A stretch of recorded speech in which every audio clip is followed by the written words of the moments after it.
Hello বন্ধু, দেখো আমরা পাহাড় থেকে নামছি, এখনো আমরা নামতে পারিনি। আমাদের ওখানে অপরাধ নামতে বহুত কষ্ট হইলো। তাতে মিলন ভাই আমাদের পেছনে বসে আছে, ওরা দুজনে নেমে পড়েছে। তা বন্ধু দেখো, আমরা যে মেলার দৌড় ঘুরতে গেছিলাম, তারপর দেখো কতটা খারাপ রাস্তা, আর এই যে গিটি রাস্তা, মানে ওরা যে দুজনা চলে গেছে আগে, ওই যে নেমে চলে গেছে, আমরাও নামছি। এখনো আমরা পাহাড় থেকে নামতে পারিনি, এখনো আমরা নামছি। আমাদের আস্তে আস্তে কোনো বহুত টাইম আছে। মিলন ভাই, পাহাড়টা কতটা উঁচু, তোমার কেমন লাগলো ভাই? ভালোই লাগলো ভাই, পাহাড়টা বহুত উঁচু। কিন্তু ভাই এই পাহাড় থেকে দিকে পড়ে যাবে ভাই, বেশি তো মারা যাবে। হ্যাঁ, মারা তো যাবেই।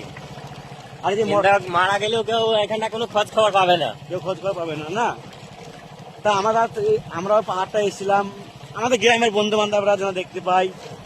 আর বন্ধু, আমাকে লাইক করতে হবে না, বাস আমাদের শুধু একটু করে এটা দেখো, ভালো লাগছে না কেমন লাগছে একটু কমেন্ট করো। আর আমাদের একটা বন্ধু আগে চলে গেছে। তা ঠিক আছে বন্ধু, সুস্থ থাকো, ভালো থাকো।